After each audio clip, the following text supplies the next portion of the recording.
welcome to the show, Rick. To kick us off, I always like to ask this: what's on your painting table at the moment? What's on my painting table? Goodness me. I've always got stacks of stuff going, actually. I haven't really stopped painting since I got back into this hobby. And yeah, just constantly going. I just finished off some Mon miniatures, actually a bunch of fleeing, like human models, which are pretty interesting. I'm just going to use them for some kind of little. Fleeing, like They're running like running away. away. Yeah, All right, aye. they're like scared and running. They're really They've interesting models. perennially So failed the brake test. yeah, basically. So I've got those guys. I've just finished those guys up. What I'm doing next is a mixture of some Shield Wolf miniatures, like forest goblins, and also some 3D printed resin ones.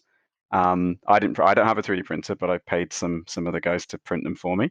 They did a great job, so I'm pretty happy with those. And so I'm mixing them up and kind of making a forest goblin archer unit, maybe a few throwing weapons. It's easy to say that. Um, so yeah, it's a bit of a modeling bash at the moment, and then eventually painting, obviously. So that's what I got going. Aye, busy stuff. So you mentioned there, you alluded to since you got back into the hobby, so that means you left. So talk us through that. Like, Yes, talk us through yeah. the ebbs Well, and flows of your.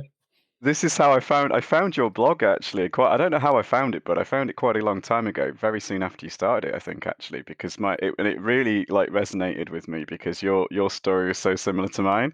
And I think we're probably around the same kind of era. Maybe I'm a little bit before you with the gaming thing, but I first got into this sort of miniatures gaming in about 1988-ish.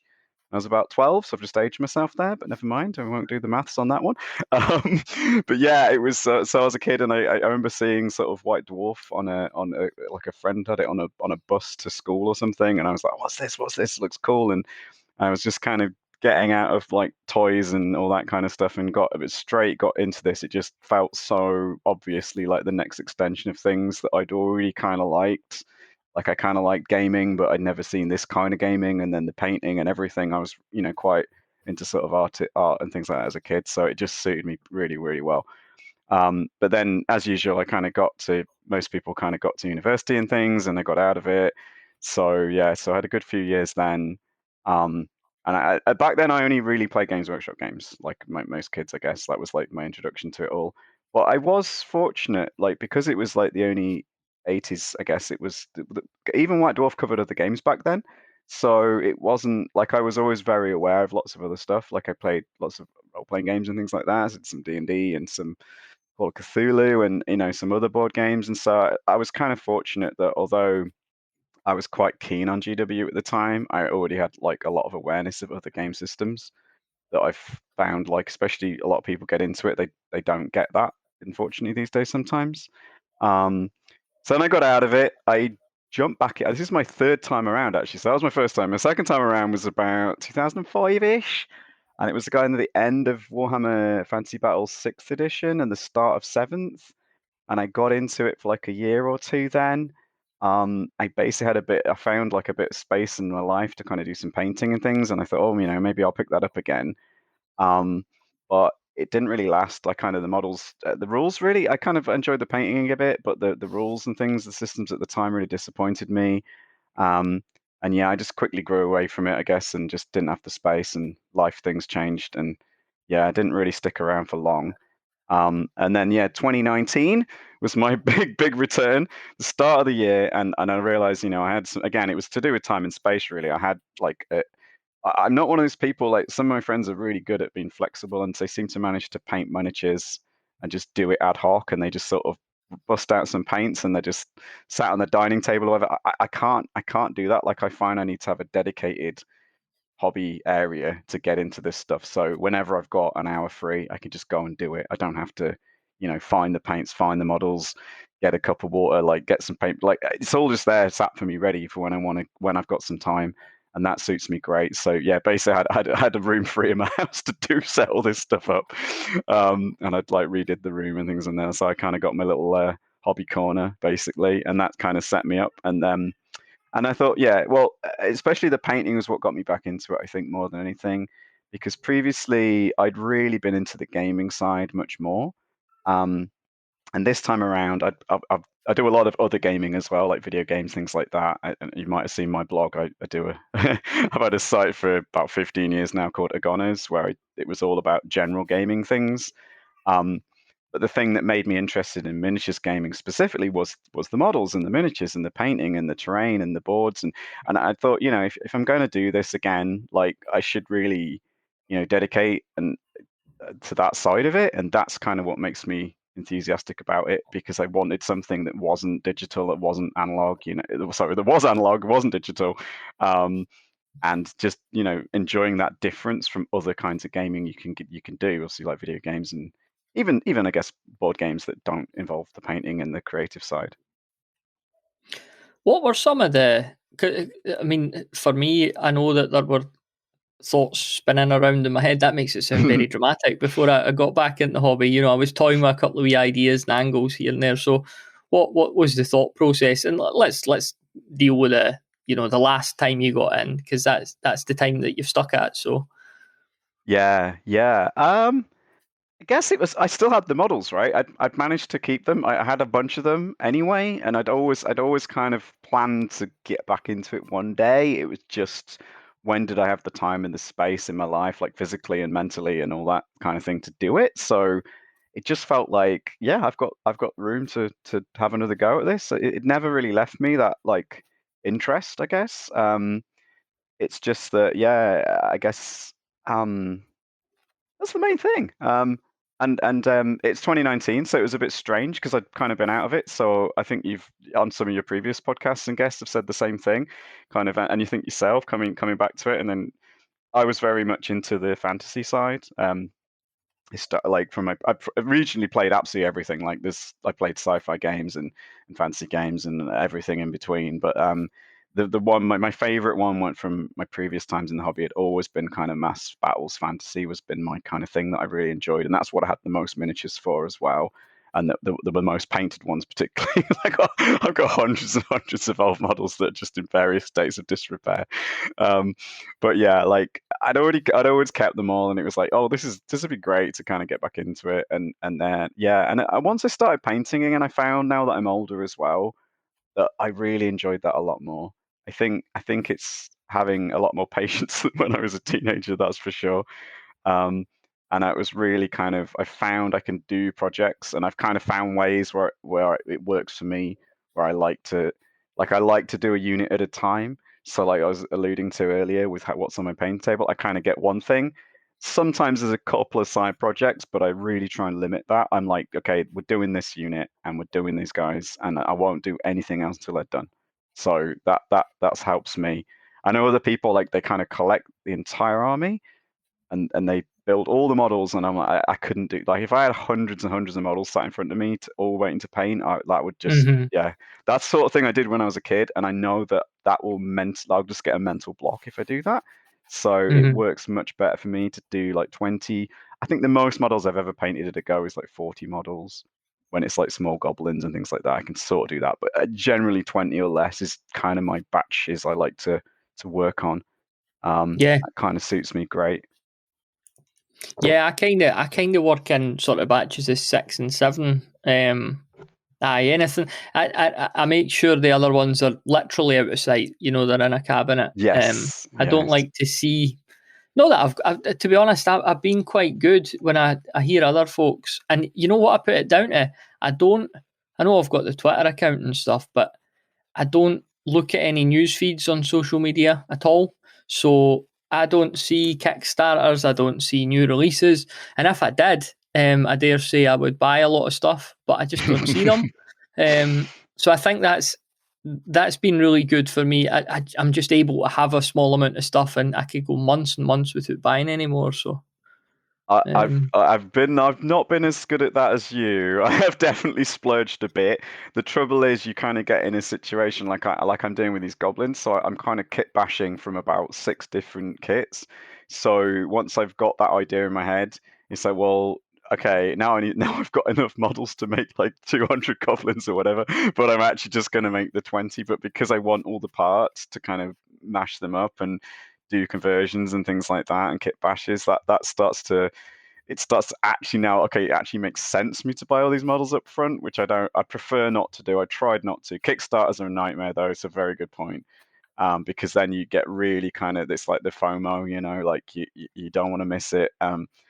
I have been resisting, so there was sort of lots of miniatures manufacturers that I follow now. To be fair, I do follow them all. And like Nightmare Miniatures did a Kickstarter recently. I was like, oh, I know I want these one day, but you know what? I can Their leave it stuff's till. brilliant. It's Yeah, really good. I won a contest actually. And I got some freebies from them, which was super nice as well. And obviously, I bought a few more. So why not? So yeah, they're beautiful stuff. Big hefty metal guys though. They're not for the faint of heart if you're not used to model like those kind of miniatures. But again, Yeah, going back to my past, I'm not phased any. That's the other thing. Being an adult, like I found, like I got better and better at the kind of hobbying side of it. I know when I was like a sort of teenager or whatever, like trying to deal with like a multi-part metal kit is really difficult, and when you've got to do all the drilling and the pinning and the super gluing and and that, whereas that kind of thing now, it doesn't phase me. I've got that confidence that I'm not necessarily going to be the greatest at it, but I know I'm not going to mess it up and think like I've wasted my money or whatever. So I kind of favour the metal stuff, but I'm terrified to let other people play with it because they chip when you look at them, and I know I varnish them and everything, but I'm so scared to to put them on a table with somebody because I'm like, don't touch that. Yeah, that is a concern. I've been running. Get onto something we might talk about later. I've been running a few demo games, and I've been letting people like strangers, even well, not complete strangers, but people I don't know very well, like handle and play with my models, and it can be a little bit nerve-wracking. Yeah, I mean, at least so we're going to talk about the ninth age later, but at least in that game, because it's like a ranked up units game, they're on movement trays, so there's kind of a little bit of protection there. But then you've got to remove models for casualties, and that's when it gets really scary. It's like, no, they've got to pick them up and get knocked over on the thing. But and also though, I find it depends on what kind of gaming table do you play on. It's just a mat, like a mouse. Do they call them neoprene? I think it's like a mouse mat type. Yeah, that was what I've been previously just been playing on kind of a painted wooden table, and then this time around I discovered these kind of mouse mat style neoprene tabletops, and I thought, okay, this is actually great because that makes me a bit less worried because they're nice and soft. It's a big difference. If a model falls onto one of them, it's not immediately going to break into 5 pieces. If I drop them on my wood table, there's a good chance they're going to get immediately chipped and break. Whereas, the nice soft gaming table, that's trying it out once, and I'm like, I'm going to invest in more of those mats now because they are really nice. And they're nice to lean on, like when you're leaning over the table. They give you a nice soft sound with the dice rolling and that as well. It's surprising how much difference it makes, isn't it? They're quite expensive because they look cheap if you've looked at them, but then you realise that's like the base minimum for like a tiny mat. And once you choose the size on most of the websites, you can kind of choose how big you want the mat to be. And once you pick the size of your big table, it's like, actually, this is quite expensive now. But I would recommend them. I think they're worth it. Aye, it's such a difference. I mean, compared to when we were young, like you didn't really have access to anything like that. Like I had an upside down Subutio mat. We had a tiny pool table in my wee brother's room that we sometimes had small games on. So it just kind of I used to play it on top. Yeah, similar to you. I used to have some boards that we put down on top of it was a pool table, like not a full size one. But then my brother got into table tennis, so we had a table tennis table to put on top of, which was perfect. Perfect size. Yeah, it was great. He didn't like it very much. It's like, I want to play table tennis. Like, no, sorry, mate. It's gaming time now. But yeah, we used to have my friend actually helped me build this. We built like a kind of on a textured terrain. It was using kind of I guess it was like wallpaper texture things, and it looked really cool, but it was absolutely opposite of playing on top of a neoprene mat. It was actually quite painful because it was really lumpy. So if you put your hand on that, and it would like really hurt if you like leant on it hard. And all your kind of books and stuff got like little imprints. It was just it was actually a pain to play on. So it's very keen this time around. It looked great, but there's always a balance when it comes to wargaming accessories and terrain and things, especially for sort of the mass combat games, where I feel you've got to balance like the practicality of gaming on it versus the looks.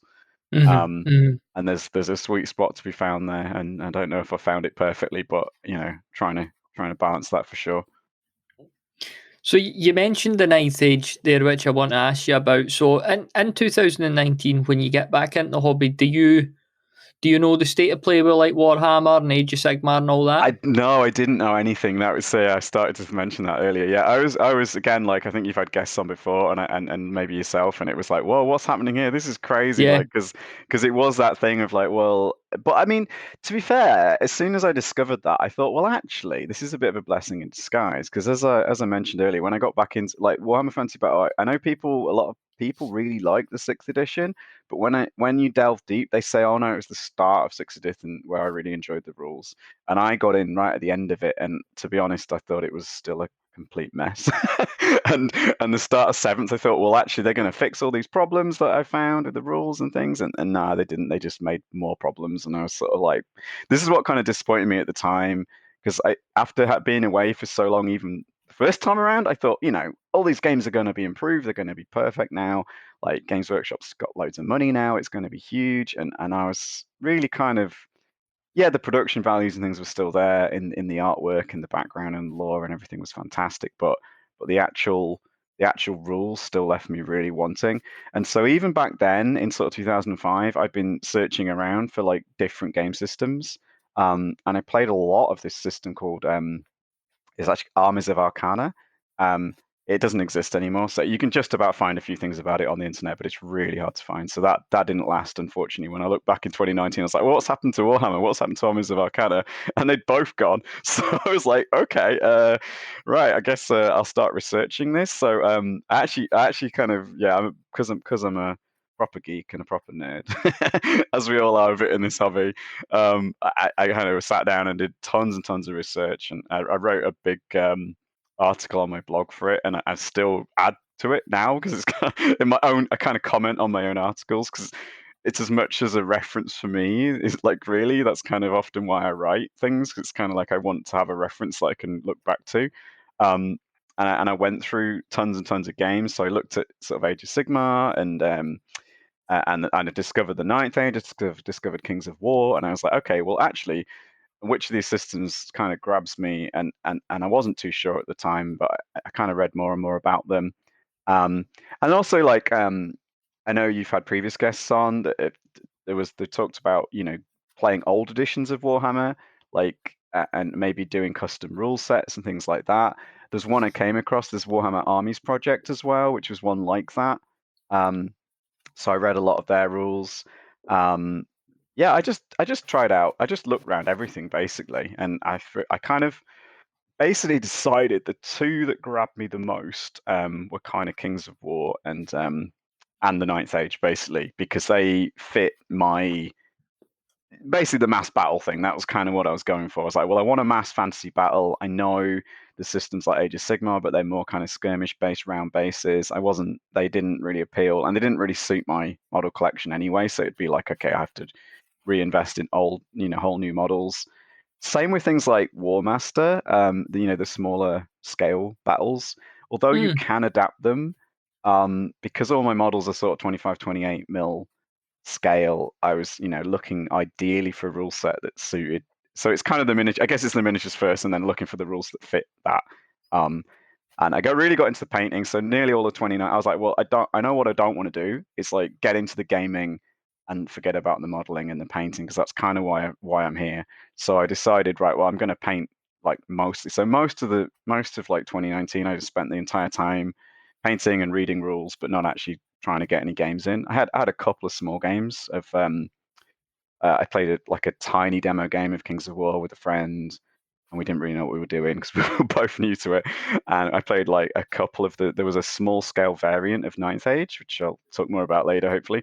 And I played a couple of games of that, and we kind of, this is actually kind of fun, actually. But I didn't really get too much into the gaming side.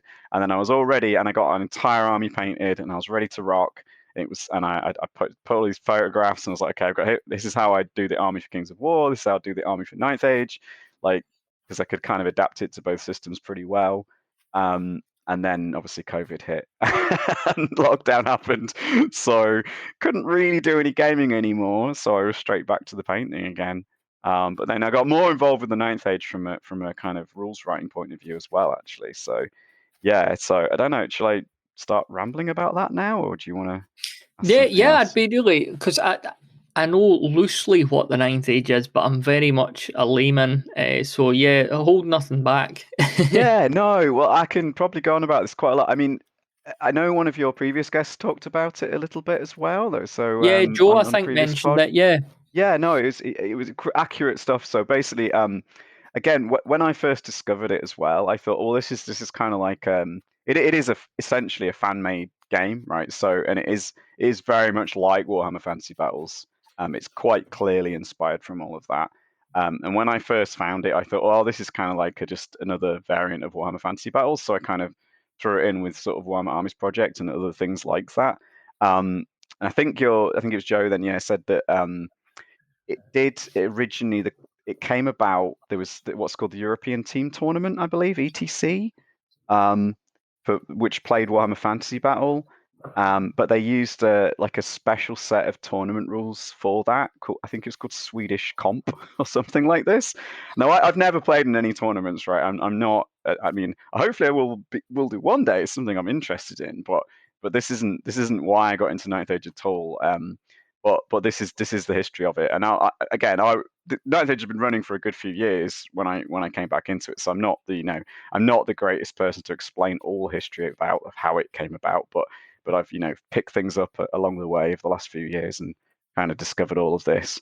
Yeah, so it was originally designed by these tournament organizers basically. But then the more I read about it, the more I kind of got interested. It had a really nice forum, which is a bit old school these days in all the kind of social media world, I know. But I mean, you can find the Ninth Age. You can find there's Facebook groups and Discord servers and Twitter and all that. There's everything like that for it these days as well. But it also had like an old school internet forum, which I find more appealing because I can kind of jump on there when I feel like it, and you can search for threads, and it's just way And it's then a you don't suddenly see a racist uncle pop up with an opinion yeah, on oh some goodness. out of Yeah, I mean, context. like all internet forums, there's trolling and arguments, and all that kind of thing goes on. Of course, it does, but it's easy to pick in and read the bits you find interesting. Whereas I feel like the social media idea, like this gigantic feed, like you say, of everything all in one place, doesn't appeal to me. I like Mhm. again, it's to kind of manage my time. I can dip into that forum and chat and read about Ninth Age when I wanted to, and that really helped me get into it because at the time I was looking at Kings of War as well, but that didn't have anything that it does now. Thankfully, some Kings of War fans actually started up a forum, so I did join in on that as well. But it's still not very active, unfortunately, because I think they'd shut down. I think Mantic had shut down all their forums or something, and GW had as well. And I kind of understand from a commercial point of view, it must be very difficult to manage this kind of thing Yeah, with aye, with the racist moderation. uncles and yeah. Yeah, if um, they move on to the forums, aye, back on there. But I mean, there's a moderation team on the Ninth Age forum, and yeah, those guys have their work cut out for them when the shit hits the fan, so to speak, and people start causing trouble. But most of the time, I find it really enjoyable, as I say, and that actually appealed to me. And it was, I could go on and ask questions, and chat to people, and get replies like really really quickly. So like whenever I had a rules query, it was literally like within hours someone was there answering my stuff on this forum, and I was like, this is fantastic. So like I said, I was played a few demo games of the small scale games, and I just thought, you know what, like this is because it's this community made game, right? I think that's what makes it kind of unique. So even though you can argue, yeah, it's similar to other Warhammer Fantasy Battles adaptions. I think this community made, fan made thing like really stands out for me. Um, I mean, I would say like even some of the rules, as I said in the past, I'd not been a huge fan of Warhammer Fantasy Battles. Um, from a rules point of view, even though I enjoyed the aesthetic and style of the game, like I got very frustrated with some of the problems it had as a game. Um, and Ninth Age isn't perfect for me in terms of the rules, and it's not going to be the perfect game for everybody. Like I think there's there's a heck of a lot of taste involved in that, of course. And I know that like you prefer like the smaller scale games, for example. So yeah, yeah, if you play like it's got a number of rule sets now though. So the full game is technically called the Ninth Age Fantasy Battles. That's its full title. And that was their only game for a long time, really.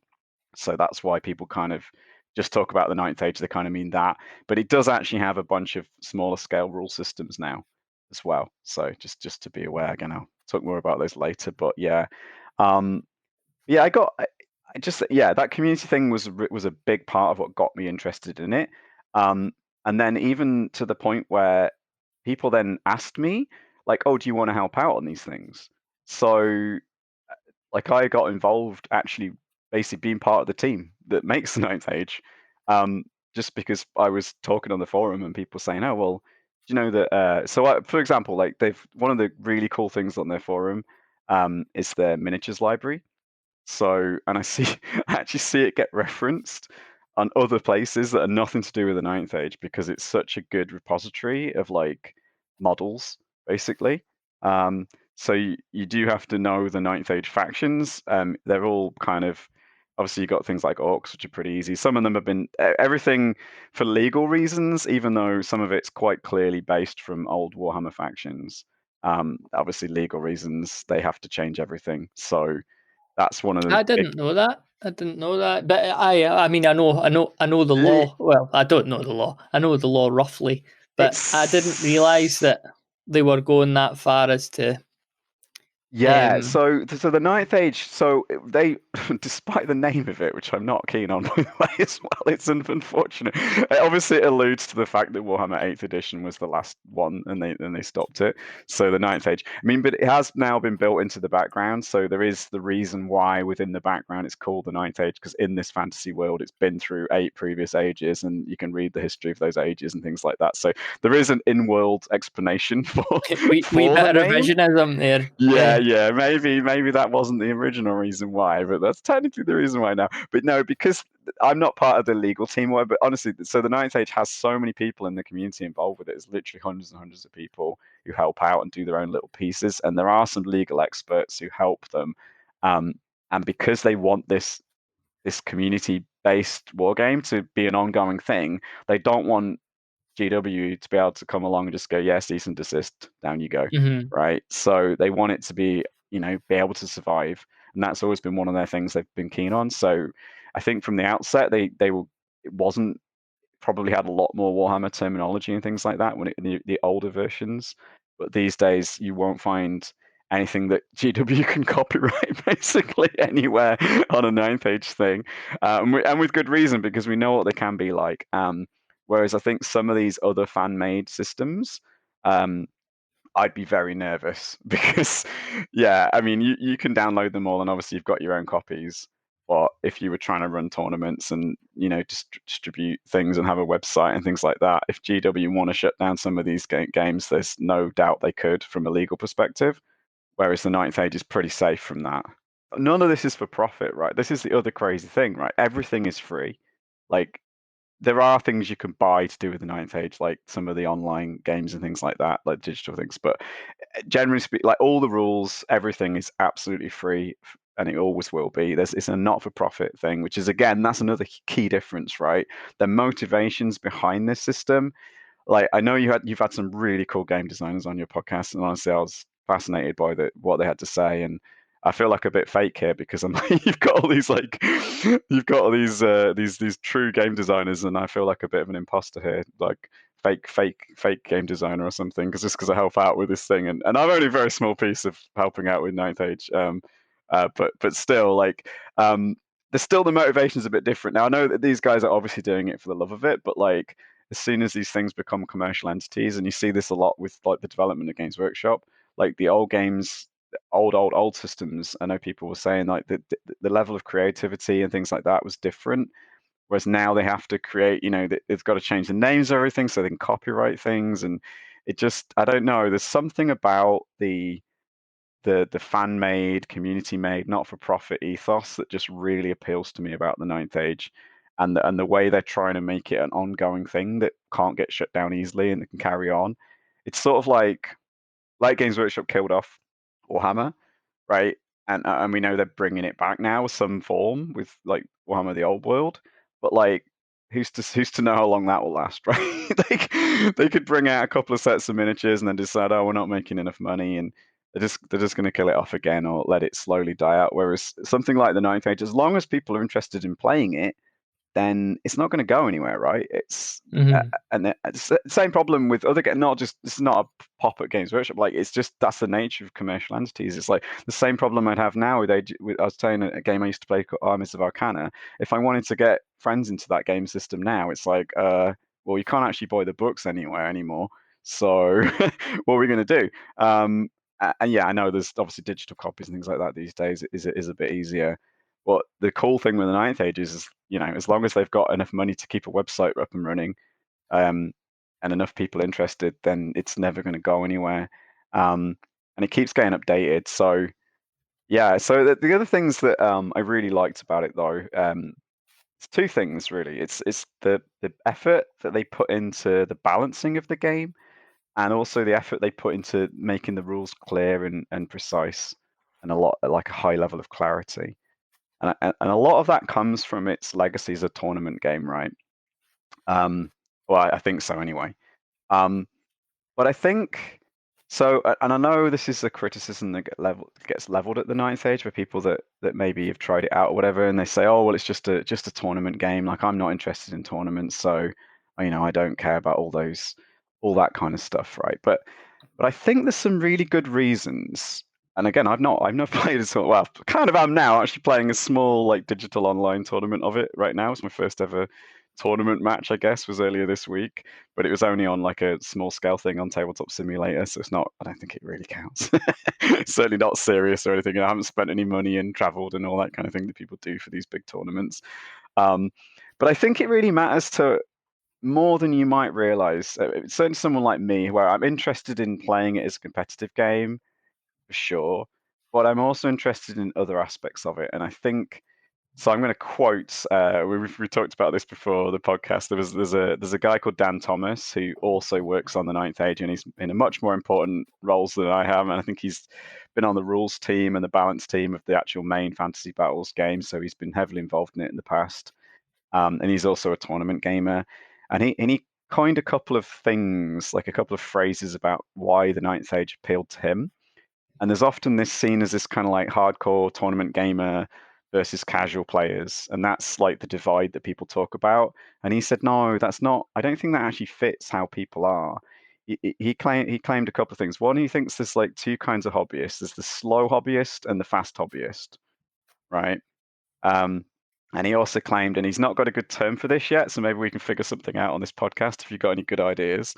He also said there's a concept of kind of generalized fair play, right? And the Ninth Age is really good for that generalized fair play thing, and it's also really good for a slow hobbyist, right?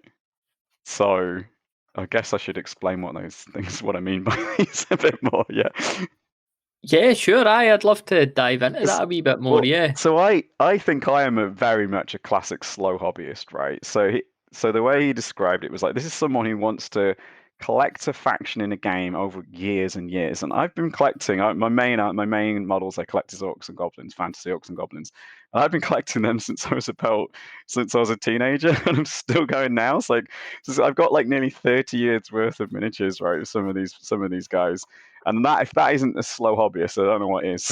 I'm still, and it's the thing. It's like you don't just want to, you want to collect that faction, and you want to explore like the different armies you can play with them, and you want it to be, you want all the things to be viable. Whereas like the fact it's when you talk about obviously most war games have a concept of list building, right, where you can choose what kind of army you want to take to a battle. Um, Whereas like a fast hobbyist is like they want to build like the latest best list, and they're happy to buy new models, change everything. It's almost like you get it in like a hobby like Magic the Gathering as well, where it's like you're always kind of searching for that best new deck, right? The best new cards, and it's a very similar model. And actually, I've noticed with like Games Workshop games, they've even got these kind of hybrid card miniature games now as well. I'm not familiar with any of them. I've not played any of them, but I saw actually this and that seems to be obviously that makes a lot of money, right, as well. This fast hobbying style is great for companies because it's constantly like, here's, you've got to buy the latest, greatest new thing to keep up with the meta game and all that kind of stuff, right? Whereas a system like the Ninth Age, because their only goal is to be balanced, right? They don't have to like create a new unit that's good, like that, and some new. They don't create any models at all. Like companies make models that support the Ninth Age for sure, but the Ninth Age itself is just, they just make the rules and the factions. So their goal is just to make everything as good a game as possible and to make it as balanced as possible. So there's no commercial motivation to try and make it into a fast hobby, right? For someone who wants to just play, like and you see this actually with the Orcs and Goblins like faction in Ninth Age, the amount of variety I've seen in lists and units, like there isn't, I don't think there's maybe one or two units I've not seen on a table on a tournament list as well. This isn't even for casual, like for fun games. This is like people trying to win at tournaments, and you still see almost everything used.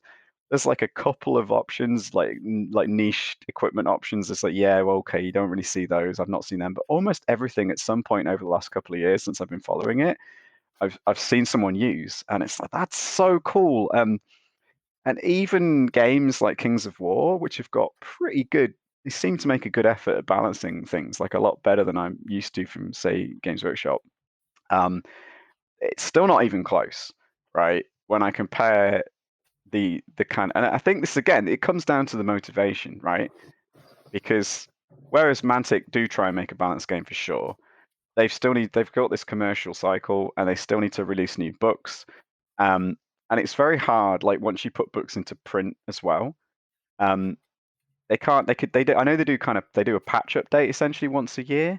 And they try and fix things, but what I've seen from the last two patches has really disappointed me again with Kings of War, because I know there's units that like are completely not, they're just not good. Like they're just not, like you can just about use them. I'm not thinking anything's useless, but it's like if you were trying to build a good list, you'd never ever pick them, and no one ever does. And you look at any tournament, like you never see, and it's like kind of half the faction at times. It's a lot of stuff, and it's like the Orcs list, for example. There's a ton of units you just never ever see anyone play with in Kings of War, and they haven't managed to fix that in the two patches for 2 years now. Whereas Ninth Age do a similar thing, but they do patches every year where they change, adjust points and things like that. But the amount of effort they put into that is insane. Like they have sort of they try and collect data from all the tournaments and things like that people run for the Ninth Age. And anyone can input as well. Anyone, again, they've got this forum you can go on.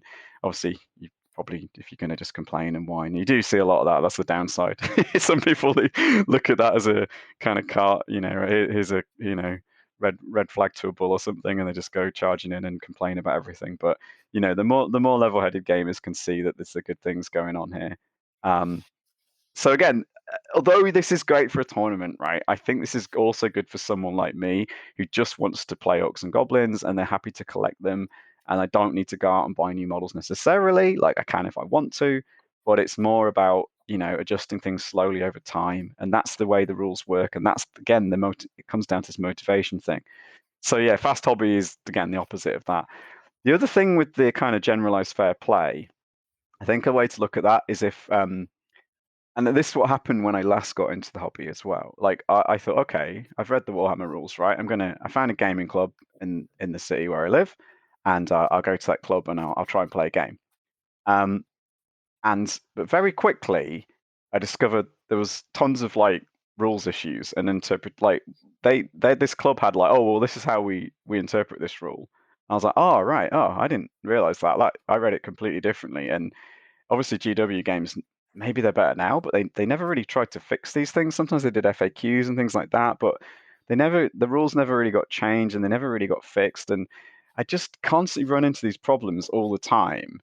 And I'm you could argue, yeah, people say, oh, you're taking it too seriously or whatever. It was like this wasn't like trying about win the game. It would just be like, okay, I could sometimes see it, like I'd be playing a game and I'd like, okay, in a few turns ahead, right, this is going to happen, and I don't know how you interpret that.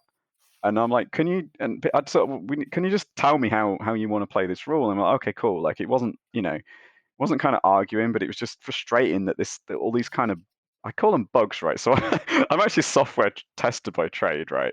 That's my day job, and I kind of think of these rule systems maybe like a piece of software as well, like a video game, or if you like. And to me, when these things happen, it's like if that happened in a video game, right, that game would crash. Like, this would be a bug. Like it frustrates me when these things happen, and I really like a game system that at least tries to clean them up. Like it's very very hard, and obviously you're always going to get things with physical games, right? You're going to have things like, well, what do we do about cocked dice, and when we've got some terrain that doesn't exactly match the rule system, and how are we going to deal with that? Like I've got a pet thing with like hills and like with units, and it's like, okay, well, the units just clipped a millimeter onto the hill. Is it on top of the hill or not? And little things where you have to, those are kind of gentlemen's agreements or whatever, and you can easily sort those kind of physical aspects of the game out. But when the actual rules don't tell you what to do, it frustrates me. But again, if you're playing with your friends, and obviously, or you play at a club regularly or whatever, like you can easily resolve these things, right? And I know a lot of the games that are more, say, sandbox games.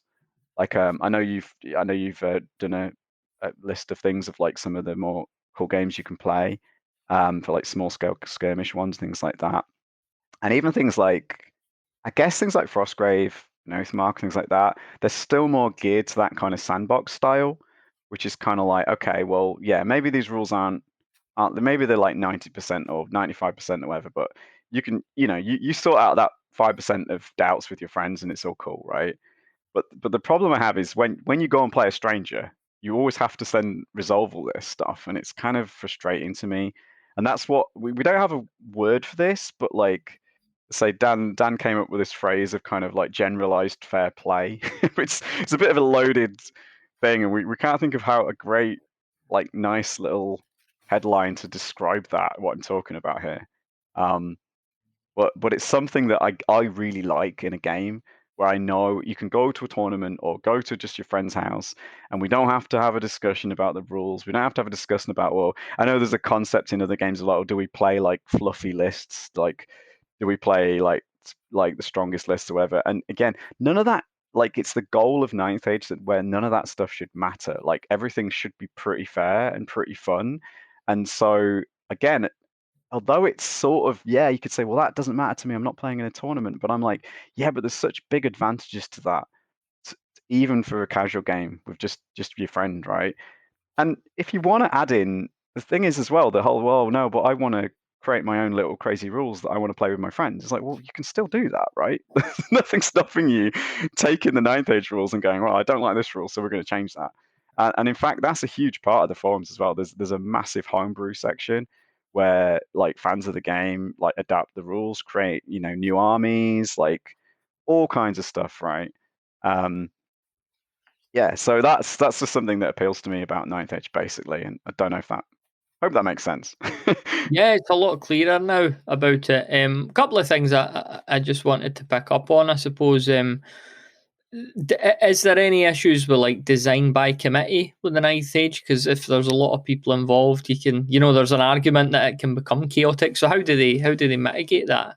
There can be. Well, it tends to be like basically they kind of delegate. So there's a the way it works. There's the original mysterious founders of the Ninth Age, who I don't know who they are, but they're technically at the top of the tree. But I don't think a lot of them are that heavily involved in it these days.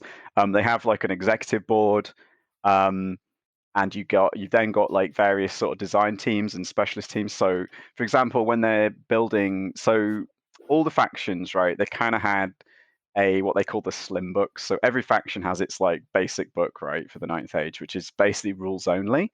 And over the last few years, and they're pumping these out like a multiple a year now. They're actually redoing those army books to make them more unique for the Ninth Age. So they're gradually moving a little bit away from their kind of legacy games, right? Um, and they're also adding in all their own background, more of their own art, like all these are things. That's another criticism. People go, "Oh, there's Ninth Age is just a rule set." Not so much anymore. It's gradually improving, right? There's all kind of lore being written. There's a whole background team. So again, it's basically delegation, right? But you are correct. Like there are issues for sure. was going to say one of the cool things I got basically invited to join in because they were like, well, you seem to know what you're doing. Like, do you want to help out with this? I was like, yeah, great, fantastic. Because I was complaining about, so there was in the smaller games they had a game system called the Quick Starter, which was like a small scale variant of the Ninth Age Fantasy Battles.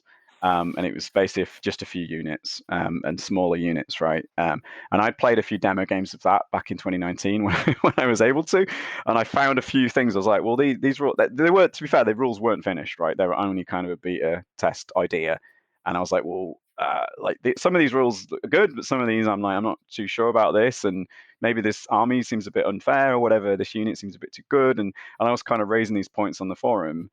And I was expecting, someone to go, "Oh, shut up, shut up, Rik! You don't know what you're talking about." Actually, no, I got the opposite response. Was like, "Yeah, that's a really good point," and yeah, and then a few sort of carried on discussing it, and they were like, "Would you like to help out fix these and help us finish these rules?" And I was like, "Yeah, wow, why not?" Like, how do I start? Like, what can I do? And because I'm not great at kind of I guess the publishing and layout and all this stuff, because obviously you've got to publish things in PDFs, and that side of it's a bit of I'm learning a bit there, but it's a bit of a new concept to me. Whereas the actual understanding and writing and deciding what the words are on the page of the actual rules, the numbers and things for the stats, that was like, all right, this is really interesting to me. I could do that. It's something I'd always done. Again, going back to my history, I'd always kind of made up house rules and things like that. Like your other guests have said, everyone might have played some fantasy battle style game, but they probably changed it a bit and made up their own rules. Whereas this is like, I could do that, but actually I'm now helping write them for other people as well. So it's just way, yeah, like it's more fun for me to do that. But as I say, coming back to your question, I'm sorry, I've gone on a big tangent, but yeah, certainly like there are issues with the bit of design by committee stuff, but generally speaking, if the teams I've worked on have been small enough and we can generally, like, we don't all agree within the team, but we hash it out and we come to kind of, this is the way we're going to go with it. And as long as everyone in the team's sensible, and hopefully I am, like there's been things in doing, so I've been helping do the new design for this small scale version of the Ninth Age, and we didn't like the Quick Starter name because it sounded a bit like, oh, this is only for newbies. So we came up with, we did like a contest on the forum and voting and all that, and we had a bunch of names and we kind of narrowed it down, and we agreed that the coolest name we could come up with that everyone kind of liked was called Essence of War. Just sound a little bit like Kings of War. That's the only problem, but it's like an aftershave.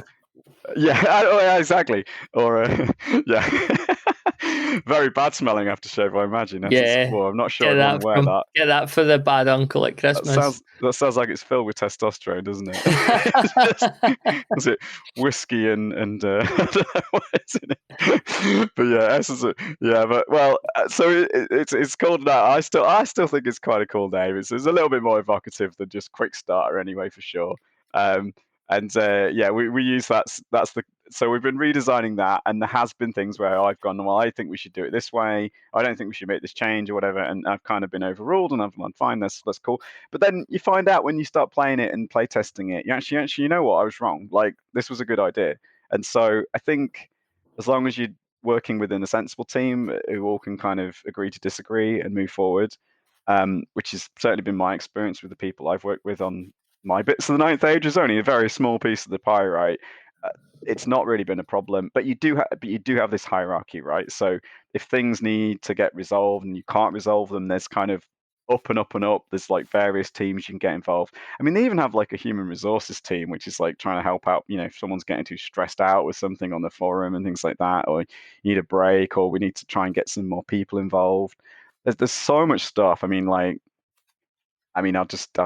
a little short list of things. It's like there's so many teams on the Ninth Age that people can get involved with if they want to. I know everyone wants to jump in and do the rules and the balancing, but that tends to be quite hard to get into because you kind of got to prove your chops a little bit, because there's obviously been people working on this since like the end of Warhammer Fantasy Battle was when this all started. So some of these people are very experienced, been working on it for years. So if you like completely come in as a new person, they're not necessarily going to listen to you, right? But like there's teams for like artwork, there's teams for like the design, there's obviously people making the homebrew kind of systems, like I said, there's people working on the background lore that like and then there's people who are like admins on the forum, people who I also help out trying to find new cool miniatures, like so for those miniature libraries I mentioned before on the forum. And that's why I do keep up with all the Kickstarters and things as well, because it's kind of part of my job now, if you like, not my paid job, but my Poison job for chalice. my job for the ninth age. But I only look at orcs and goblins. I'm like, I'm like, okay, just orcs and goblins. I'll do that. And then there's people who will help out on the social media. So there's the Essence of War team, which I'm a part of. There's people who do the play testing, like people who do the balancing, like the data entry, like rules, clarity, proofreading, all the publishing stuff to do with the, making a PDF file and things like that. And I say there is this hierarchy that you do have to work within. It's certainly not going to suit everyone. I know a lot of the kind of, I guess a lot of the game designers that you've had on your podcast, for example, they really want to do their own thing, right? And if you want to have control of everything and be able to do it exactly how you want it, then yeah, you're not necessarily going to enjoy working on something like this. You do have to understand that you have to join in and be part of a team, and work with the existing, teams that are there as well. So I think that it probably doesn't suit everyone. You definitely need to have some communication skills, I would say, because especially written, because a lot of this is taking place over the internet. I mean, we do try and have like voice conversations like that at times within the teams I work on, but it's definitely more of a written thing. So it's not going to suit everyone for sure. But if you can work within that, then there's definitely so many interesting things. And it really became almost, I realized it's like this has become part of my hobby. It's like it's almost like a work. It's like, but again, it's fun work, right? Like you make this podcast, right? I mean, that's become, I guess, part of your hobby, right? As well. Yeah, definitely. Yeah. And it kind of becomes a positive feedback loop. I feel like the more it is one of those classic, it's a cliche, but it's like the more you put in, the more you get out. And I feel that a lot with the ninth age community as well. So again, as I said earlier, rules wise, it's not going to appeal to everyone. I can't, I'm not here to give you a sales. I mean, there's nothing to sell. It's all free. There's no sales pitch needed, right? It's there for Just anyone who's. aftershave. It's just aftershave. But apart from when we make our ninth age branded aftershave, then we'll have something to sell, right? But no, they would. So third party companies could come along and make that. With all joking aside, right? They're happy for third party companies can use the ninth age thing. Like you're allowed to put on like compatible with the ninth age, and they've got various things, and they'll help you somewhat with marketing. So like actually one of the teams I got involved with as well is the Twitter team for ninth age. So one of the things I try to encourage, so there's a bunch of companies that have basically said, yeah, we support this system, and our models are suitable for this system, and to try and kind of work with them as well. It's like, so on Twitter, if those companies like put out tweets of here's some new models or here's a new Kickstarter we're doing, whatever, like I try and publicize that on the ninth age Twitter. That's like one of the things I do to help out with the project as well. So yeah, that's just, so again, that's that. So if someone did want to come along, if any company out there has heard this podcast, thinks the aftershave's a great idea, and they want to make ninth age branded aftershave, they could do it, and they'd be allowed to put a logo on it, but it wouldn't be part of the ninth age project, right? Because the whole point of this project is it's not for profit. And even the money they do have, they do like a kind of donations thing to just for kind of keep the websites running and things like that. So there's obviously a bit of cost involved there. But that's all just done by voluntary donations. So yeah, whereas like the third party companies can set up whatever they want, and obviously they could be profit making as they would be, right?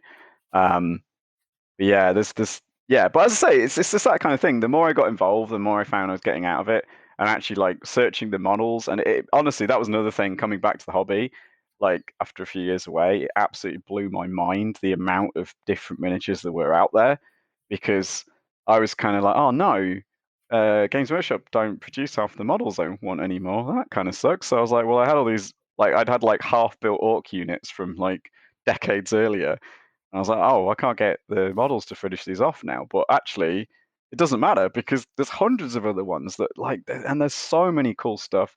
And one of the things that, and also see, I know you've talked a little bit about 3D printing on your previous podcast as well, and I think that that's like with some commercial systems, because the money is tied up in the miniatures, right? That's of concern. Like, I don't know what Games Workshop's future plans are. They're obviously going to have some kind of business plan for this eventuality, because I think over the next 10, 20 years, like, it's just going to become bigger and bigger, right? 3D printing. I mean, it's a whole massive discussion there, so I shouldn't really start this as we're coming up on the end of this podcast for sure. But like, yeah, Roby Jenkins, who was a guest on Precinct Amiga, he does a good podcast, and he talks about this a lot. He's got some really good takes on it. Not something I know a lot about, but he spoke about it in some depth. Pertaining to how Games Workshop will handle this. And the predictions he makes aren't entirely bleak for them. It's very interesting. He knows his stuff. Well, but the good thing for a system like the Ninth Age, because the rules part of it is not for profit, that it's like the more models the better, basically. And actually this 3D printing has enabled, like, I think it's got some people back into it because it's can be a lot cheaper potentially, depending on if you've got all the space and money to get the 3D printer, which I don't really have the space for 3D printer realistically, so that's a shame for me. But some of my friends do, and I've also said I've found some companies you can sort of send the files to and they can print them for you pretty good prices actually as well. So there's all of that. And I know that's been an issue with some of these mass battle games as the prices of miniatures have got higher and higher over the years. This is kind of a bit of a nice reset for that, I suppose. Might actually end up miniatures getting cheaper rather than more expensive all the time. So then it becomes a bit more practical to collect a big army. But again, there are variants for the Ninth Age that don't need a gigantic army. So I said there's Essence of War, which I've been helping out with, but there are some other skirmish rules as well. There's a couple of like kind of spin-off scenario skirmish games at the moment that are published, but I know there's more in the works that hopefully will come out over some time. I mean, the other thing with the design by committee, it can be a bit slow, right? This is the thing with the Ninth Age, right? Work on it. Although, because it's volunteers, right? No one's getting paid. No one's got this as a job. So you can find you're working in a team, and then someone just needs a break for a few weeks or whatever, and it's like, well, we can't really progress this because we need this guy, and there's a lot of that happens for sure. But you just have to take that into account. And again, if you're a slow hobbyer like me, and you're like, well, I plan to be playing this for decades, really, like I'm not in any big rush. Like, sure, it can get frustrating when I get it from I'm pushing to publish things, and I'm like, I want to get this finished, and it's like, oh, but we need this guy on the layout team to help out with this, and we need someone from this happens a lot with some of the books that I'm not involved with, but they need some artwork or something like that, so they're kind of waiting for that. And you can't really get it done because everyone's a volunteer, right? So there is that for sure. So we're creeping up on our hour here. I've got to put a young lady to bed quite soon. Yes. Just in closing, so I see your cat there. Who's your cat? Oh, it's actually a foster cat. She's only been here a couple of days. This is Misty. So yeah, we're just looking after her for the next few weeks, I guess. We'll see. So on the last episode with Garth James, asked him, we were talking about Oldhammer and bring out your own lead. Bring out your own lead. I don't know why I call it that. Bring out your lead. Bring out your own lead if you want as well. But I asked him if you could pick a pet from the Warhammer Old World. What creature would you have as a pet? Pick a pet? Oh my goodness. I mean, obviously, cats are my favorite pets in real life, but you have to pick something cool in fantasy, I guess. I mean, everyone wants a pet dragon, I'm sure. But quite dangerous. It might be hard to look after that. I don't know. Maybe something more practical. You could keep a giant eagle in your backyard or something. I don't know. Yeah, some big dangerous choices there. I mean, for me, got to be something like a snotling or that. Small and could maybe run some errands. In the non-IP infringement of the Ninth Age, they're called grotlings, I think, if I remember correctly. Yeah, there's something that frustrates people, but I mean, I'm like, yeah, but logically you've got to change it. It's the same in Kings of War as well. What they call they've got a name. Orklings in Kings of War. Yeah. So I've got like 3 names in my head at least for just about everything right now. One thing I can't remember is the Age of Sigmar names. I'm totally confused when people use them. I don't know what you're talking about. Golden Space Marines. Golden Space Marines, but it's like Oryx, not orcs, and things like that. It's just so they can trademark everything basically. So Yeah, I don't like it. I didn't have an opinion on it until quite recently, and I kept looking at it more, and I'm like, I just don't like that. I don't like the aesthetic. I don't like the universe is really confusing. I don't know what the fuck's going on there. Like, so yeah, I've no time for it. No time for it at all. I mean, it's I'm not. Yeah, I don't want to knock it because I like to be positive, and I've been to Skate Gaming Club and seen some people playing it and stuff, but yeah, it's just not for me. Let's put it that way. That's the way yeah, for sure. Like aesthetically as well. Like some of the new models, I mean, nah, most of them are still the old models, actually just repackaged. I just sometimes I still bought some of their. I mean, the Iron Orcs in Kings of War. Sorry, Iron Orcs in Ninth Age. I don't know what you'd use them for in Kings of War actually, but what used to be the old Black Orcs, and now they're called like I don't even know what they're called. But I did buy a box of them and just bought a load of square bases and like made them for an Iron Orc unit for the Ninth Age. So it was like I'm buying Age of Sigmar models, but I'm not really. They're just repackaged Warhammer Fantasy ones with, unfortunately, they don't come with the right bases anymore for me. So I have to go and buy the bases separately. Yeah, I bought just before, like, I got an order in just before COVID hit Britain. So, like, I don't know when that was, last March or something. So I bought, I decided to get some Games Workshop stuff. I got the Marauders, the Chaos Marauders, which I do like, to be honest. And I think they do go back to fantasy. I think they used to be on square bases. So I got them. I got Necrons as well because I used to have a metal Necron back in the day. I think I got it free with. Would that have been right? Would I got a free metal model with White Dwarf? That doesn't seem right. Maybe it was plastic. But I had a Necron anyway back in the day. And it was quite a good model. It looked a bit like, Terminator 2. So I got the modern Necrons. I hated them. I thought they looked like, I don't know what I thought they looked like. Very cartoony, which I'm not averse to. Like, I'm into Oldhammer, and they were terrible to put together, like really bad. So I just sold them straight away. Wow. Made a loss, but. But are you planning to start Kill Team or something like that then? Is that no? I just genuine. Just one of the models. Yeah, just wanted to get them, build them, paint them up and that. Yeah, but I didn't like them at all. I ended up getting to because I wanted some sort of like robot style stuff. So I got Terminator Genesis. I bought them on eBay because they were quite hard to get. So literally Terminator 2 Terminators from Riverhorse, I think, which is. Who runs Riverhorse again? Is it Alessio himself? Is that his company? I think that actually, yeah, I think it is. Yeah, I think it is. So they must have had a Terminator game. I loved Terminator 2 when I was wee, so. Me too. Was glad to get. Yeah, so I got some of those when I got back in the hobby. Got some Conflict 47 miniatures too, which the aesthetic of that game is great. Sort of like weird World War II, if that's the genre you would call it. It's cool. There's so many games and so many systems now. Like again, I talked about the amount of miniatures there are now, and it's like it's really cool that it's not just it's almost like because it started out that way, right? There was a lot of games and a lot of systems, and then it felt like it only became GW for a while. It might have just been my perception from an outsider when I wasn't so involved in it. But now, like diving back in, like reading your blog and the stuff you've mentioned, it's just so much stuff, and I think it's great. There's so many options for people.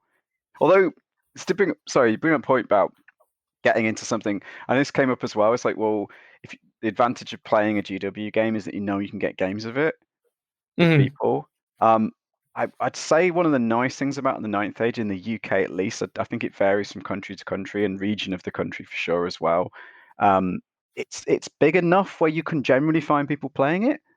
Like I've found a few people in my city who are interested, and then people are already playing it, but like. I haven't found any events and things, but I've been trying to build it up a little bit and take it to some games clubs and things like that. And I think because it has that Warhammer connection, it helps it a bit in a way as well, because people can see, well, I can easily adapt to this if I've got some models that might have been built for another game, but you can use them in Ninth Age really easily. Yeah. Or even if you play, I mean, I'm also really interested to play Kings of War as well. That's one of my game systems I'm really keen on, but I'm keeping my models sort of single based, so I can put them on trays for both systems. The trouble with Kings of War is as soon as you move onto the big like multi-basing blocks, then you kind of then stuck into playing Kings of War. It's a portable diorama.